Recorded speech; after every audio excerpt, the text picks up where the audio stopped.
जय हिंद दोस्तों। आज हम लोग भारतीय संविधान पढ़ेंगे।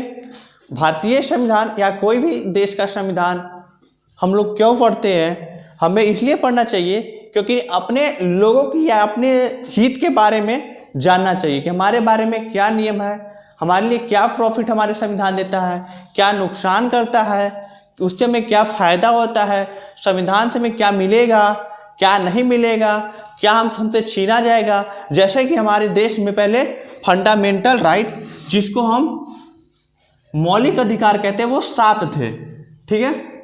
लेकिन अभी कितने हैं? 6 हैं। कितने हैं? 6। एक को हटा दिया गया। एक वो कौन सा संविधान था जिसे हटा दिया गया? वो संपत्ति का अधिकार था जिसे हटा दिया गया।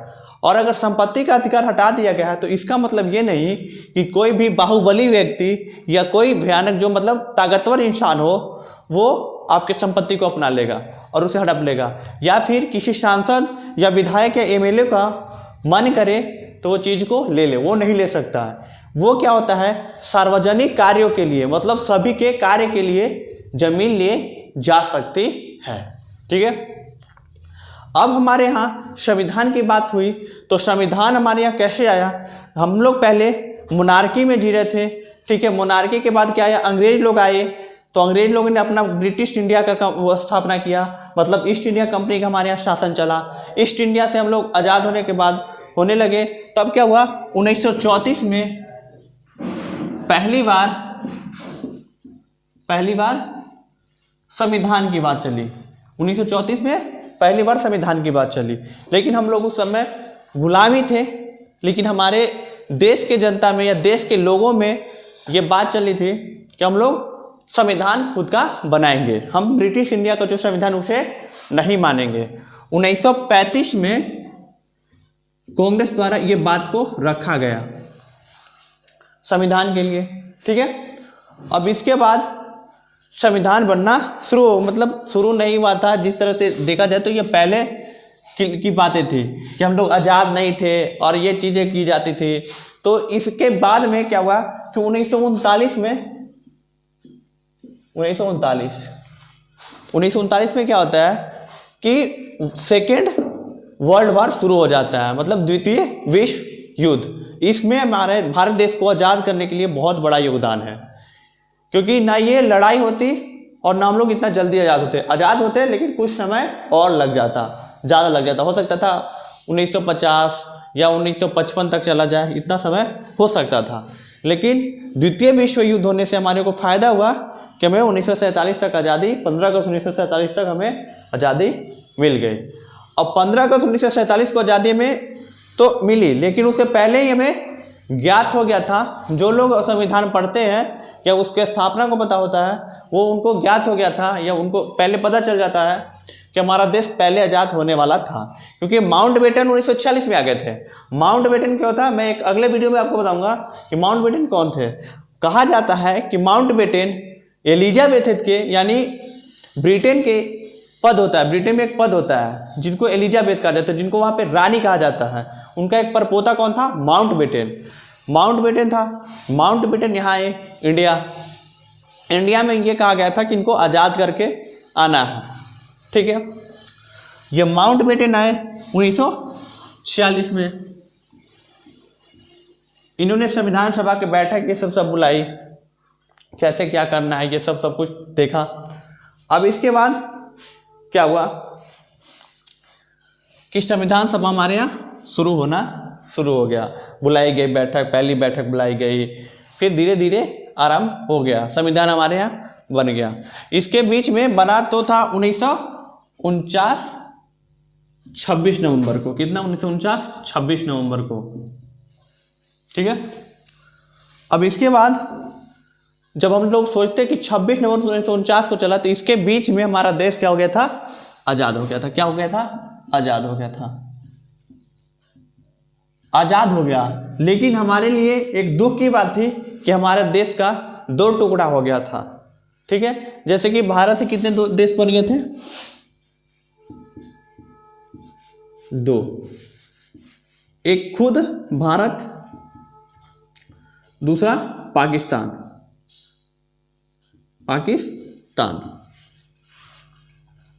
ठीक है, ये लोग बात हो गई। ये तो हम लोग बेसिक जानकारी जान लिए कि संविधान किस तरह से हमारे यहाँ आना शुरू हुआ था और किस तरह से आया। अभी का हम लोग जो सिचुएशन चल रहा है और जो लोग हम जानते हैं कि भाई संविधान ज़रूरत है, संविधान हमें बहुत बहुत बहुत कुछ देता है कि इससे हमें इतना ताकत मिलता है, लेकिन आम लोग जो होते हैं वो इसका उपयोग नहीं कर पाते हैं। और हमारे यहाँ के जो नेता होते हैं वो अपने आप को क्या मानते हैं, सर्वशक्तिशाली, कि हमसे ज़्यादा शक्तिशाली कोई इंसान नहीं है। तो संविधान बनाने का भी उन्हीं को ज़्यादा तौर पे हक मिला है कि वही बना सकते हैं, क्योंकि हम लोग सांसद विधायक ये सब को वोट कर देते हैं, मत दे देते हैं और ये नियम बनाते हैं। जैसे कि भी किसान बिल आया तो किसानों को ये अच्छा नहीं लगा, लेकिन उन्होंने तो बिल पास कर दिया था, सरकार झुकने लायक नहीं थी। हालांकि सरकार अपनी गलती मानी और इस बिल को वापस लेने के तैयार हो गई।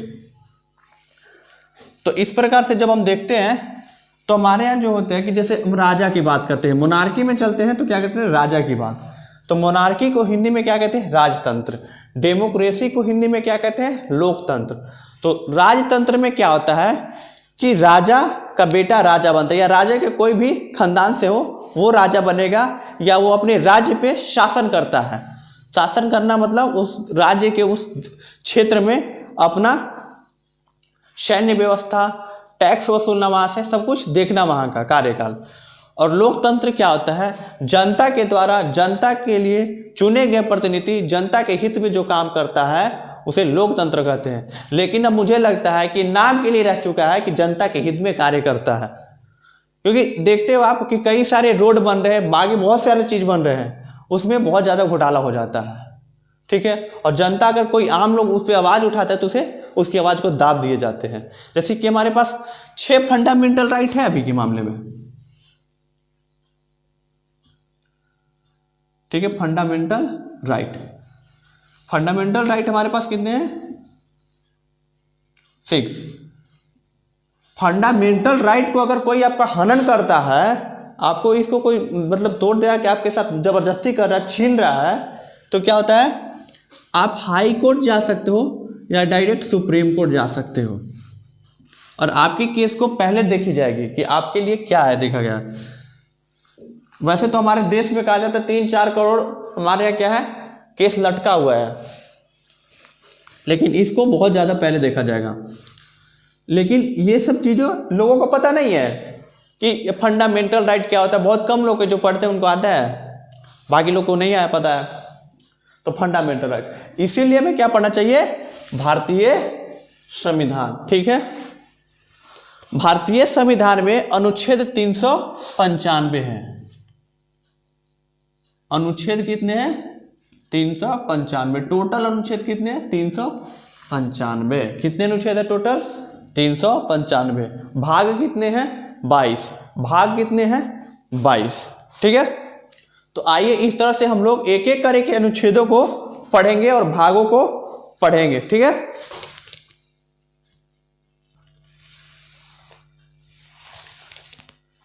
देखिए हम लोग नए पेज पे आ चुके हैं। पहला, संघ एवं इसका क्षेत्र। तो संघ का मतलब क्या होता है, जैसे कि हम लोग पढ़ते हैं यूनियन और फेडरल। तो हमारा जो देश है वो क्या है, यूनियन किसको कहते हैं,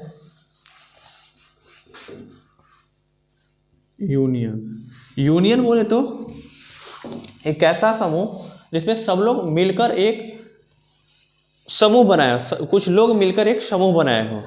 ठीक है, उसे यूनियन कहते हैं। लेकिन हमारा जो देश भारत है वो क्या है, संघ है। हमारा देश भारत, हमारा देश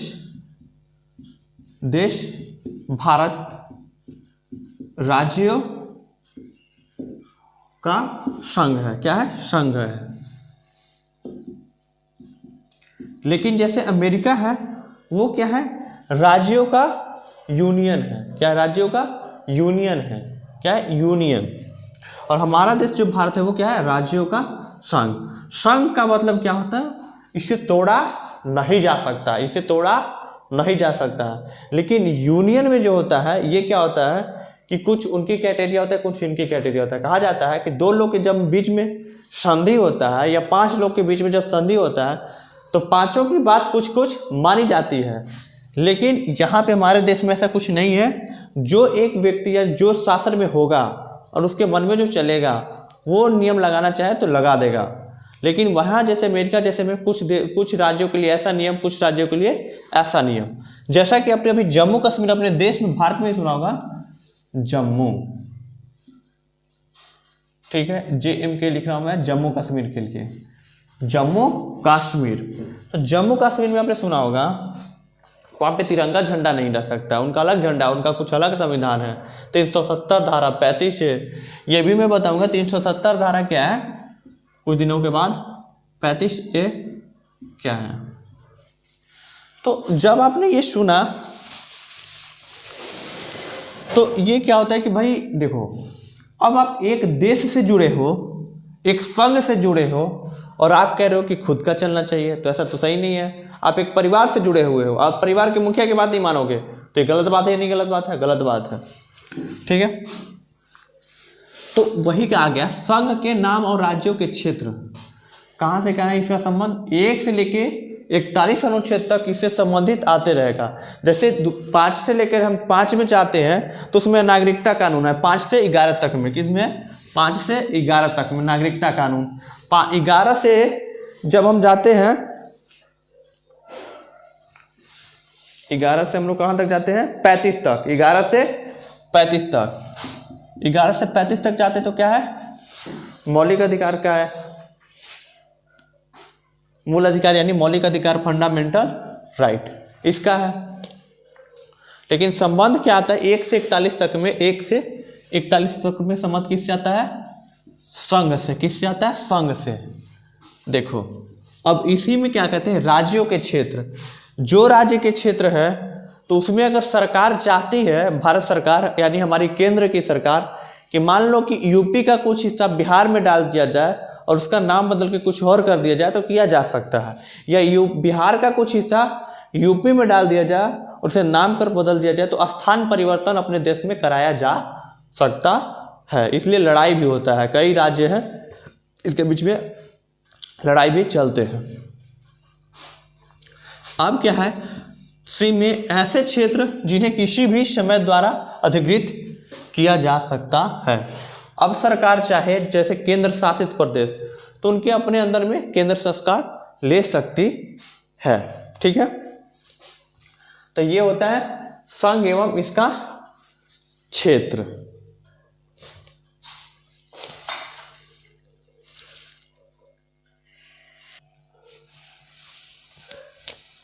देखिए अब हम लोग नागरिकता पढ़ेंगे। नागरिकता क्या होता है? किसी भी देश में, किसी भी राज्य में रहने वाले लोग हैं तो उनको नागरिक नहीं कह देंगे कि भाई आप इस देश के नागरिक हो, कोई विदेश से भी आ सकता है। यानी आपके पास उस देश का कुछ लिखित संविधान होता है कि आप इस देश में इतने साल रहिएगा, इतने साल ये कार्य करिएगा या फिर कोई और चीज़ करिएगा। उस नियम के तहत अगर आप आते हैं तो आप नागरिक कहलाइएगा, और नागरिक कहलाइएगा तो आपको सरकार एक मोहर लगा के देगी, फिर आप नागरिकता प्रदान कर सकते हैं। ये नहीं कि आपके पास आधार कार्ड हो गया तो आप भारत देश के नागरिक हो गए। सरकार आपसे प्रूफ मांगती है। जैसे आपने सुना होगा अभी के समय में नागरिकता के ही मामले में, नागरिकता कानून के मामले में CAA, ठीक है। इसके बाद आपने सुना होगा NRC आप सुना होगा, CAA सुना होगा, NRC सुना होगा आपने। तो ये नागरिकता, तो नागरिकता हमारे देश में जैसे कहा जाता है कि 6 साल तक रह लिए हो या 9 साल तक रह लिए हो तो हमारे भारत देश के नागरिक हो गए, या फिर भारत के लिए कुछ अच्छा काम किए हो, जैसे PT उषा आयरलैंड की थी, उनको भारत की नागरिकता दी गई थी, ठीक है। या बड़े बड़े साइंटिस्ट होते हैं या कुछ और लोग होते हैं, बड़े बड़े बिजनेसमैन होते हैं, उनको नागरिकता प्रदान की जाती है। जैसे ब्रिटेन जैसे देशों में तो क्या होता है कि अगर उनके यहाँ कुछ करोड़ अरबों रुपए आपने इन्वेस्ट कर दिया तो आपके वो जगह दे देंगे, और जगह देकर क्या करेंगे कि आपको नागरिकता प्रदान कर देंगे। जैसे कि बाहर से लोग भागते तो चले जाते हैं, जैसे कि नीरव मोदी की बात अभी आ रही थी। अब देखिए क्या कहता है हमारा संविधान। संविधान के प्रारंभ में नागरिकता, संविधान के शुरू में ही नागरिकता की जरूरत है, ठीक है। क्योंकि अगर नागरिक अपने देश का नहीं होगा तो वो देश उन्नति नहीं करेगा, क्योंकि दूसरे देश के तो आते जो लोग हैं वो लूटने आते हैं। जैसे कि हमारे यहाँ अंग्रेज आए थे और हमारे सबसे बड़े जो दुश्मन है वो अंग्रेज ही है, ना कि हमारा पाकिस्तान है, क्योंकि साल 2 भागों में वो बांट कर चला गया। ठीक है, ना वो आता ना हम 2 भाग में टूटते। लेकिन अंग्रेजों को आने का एक फ़ायदा भी था कि हमारे यहाँ पहले राजतंत्र था, अब लोकतंत्र आ गया। ठीक है, लेकिन उन्होंने बहुत क्रूरता से किया है, बहुत क्रूर किया है, बहुत हम पे शासन किया है, हमें बहुत पीड़ा दिया है। छठा क्या, पाकिस्तान से प्रारंभ को प्रजनन करने वाले कुछ व्यक्तियों को नागरिकता के अधिकार। मतलब जब हमारे यहाँ संविधान की तैयारी हो रही थी, ठीक है, यहाँ पे 5वां में क्या था, संविधान के प्रारंभ में नागरिकता। मतलब हमारे यहाँ जब संविधान बनना शुरू हो गया था तो लोग इधर उधर आना शुरू हो गए थे, क्योंकि मोहम्मद अली जिन्ना का यह डिमांड था कि हमें एक अलग मुस्लिम कंट्री दे देना चाहिए। तो उन पे गांधी जी तो राजी नहीं थे, लेकिन बाद में कुछ हुआ कि ऐसा निष्कर्ष हुआ कि वो बीच बीच से कटने की बात हो रही थी। तो जब कटने की बात आ रही थी, जैसे कि कहा जाए कि एक मनुष्य का 2 अंग कर दिया जाए तो क्या वो मनुष्य जिंदा रह पाएगा? नहीं रह पाएगा। लेकिन वैसे एक बात है कि जब एक परिवार को हम ले लेते हैं कि एक परिवार को हम लोग बांट देते हैं, जैसे कि 2 भाई होते हैं, 4 भाई होते हैं, हम हिस्सा लगा देते हैं, बांट देते हैं, तो भाई हो सकता है खुशी खुशी रहते हैं। होता भी है कई केसों में नहीं भी होते हैं कि नहीं खुशी रहते हैं। तो अच्छा होता है कि जिसमें खुशी हो उसमें कर दिया जाए। तब क्या हुआ कि मोहम्मद अली जिन्ना ने क्या किया कि पाकिस्तान का डिमांड किया और पाकिस्तान को किसी न किसी तरह से दे दिया गया। इसका भी एक कहानी है कि कहा जाता है कि माउंट बेटन अगर गए थे पंडित जवाहरलाल नेहरू के पास कि पाकिस्तान को दे दिया जाए उनको, मोहम्मद अली जिन्ना को, तो ये नहीं तैयार थे जवाहरलाल नेहरू। लेकिन जब इनकी पत्नी गई थी माउंट बेटन की, तब ये तैयार हो गए थे। पता नहीं कुछ चर्चा मीटिंग चला था, इसके बाद हो गया। तो संविधान जब हमारे यहाँ तैयार हो रहा था तो उस समय जो भारत आना चाहता था भारत आके जो पाकिस्तान जाना चाहता था वो पाकिस्तान चला गया।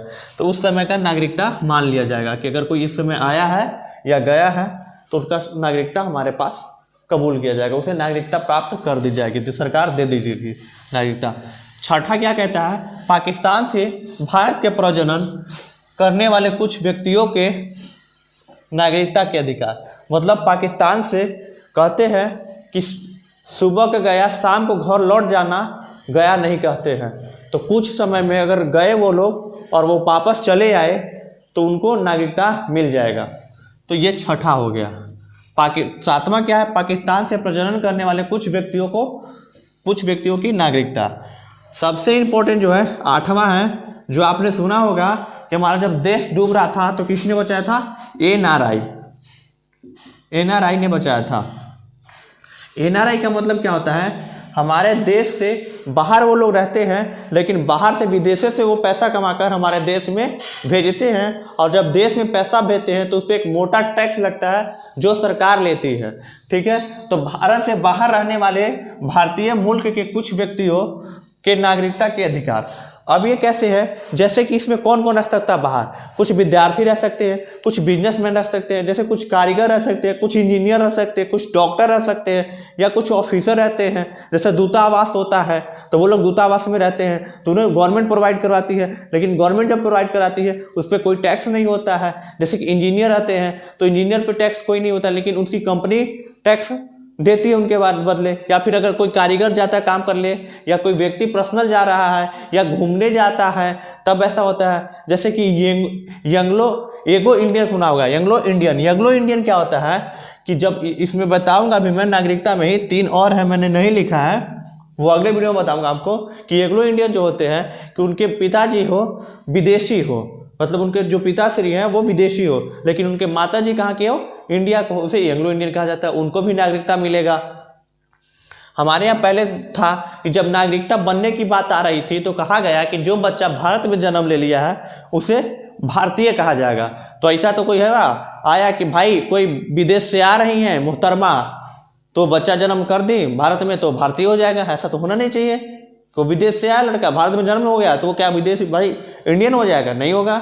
लेकिन ऐसा चल रहा था कुछ बातें कि ऐसा होना चाहिए कि भारत में जन्म ले लिया तो भारतीय, ऐसा तो होना नहीं चाहिए। तो ये कानून अब हमारे देश में नहीं है कि हमारे देश में जन्म ले लिया तो वो हो गया, जहाँ का है वहीं का होगा। ठीक है, तो अब इसके बाद क्या आता है कि भारतीय, तो कौन कौन बाहर रह सकता है? स्टूडेंट रह सकते हैं, ठीक है, इंजीनियर रह सकते हैं, डॉक्टर रहते हैं, बिजनेसमैन रहते हैं।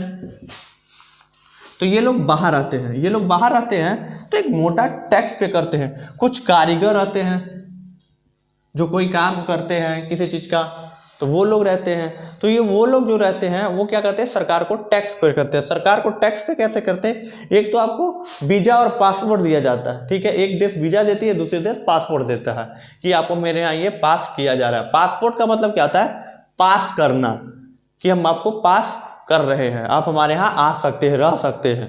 वीज़ा कौन देता है, जो अपने देशों पे यहाँ के होते हैं, जिस देश से आप जा रहे हैं, क्योंकि आपको उस देश से सुरक्षित लाना सरकार की जिम्मेवारी है। क्योंकि आप देश के क्या हो, एक अहम संसाधन हो। क्या हो, संसाधन हो, कि आपको देश क्या मानता है, संसाधन मानता है। अगर आप अपने आप को आत्महत्या कर लोगे तो अनुच्छेद 21 के तहत आपको जेल डाल दिया जाएगा। किसके तहत, अनुच्छेद 21 के तहत क्या डाल दिया जाएगा, जेल डाल दिया जाएगा।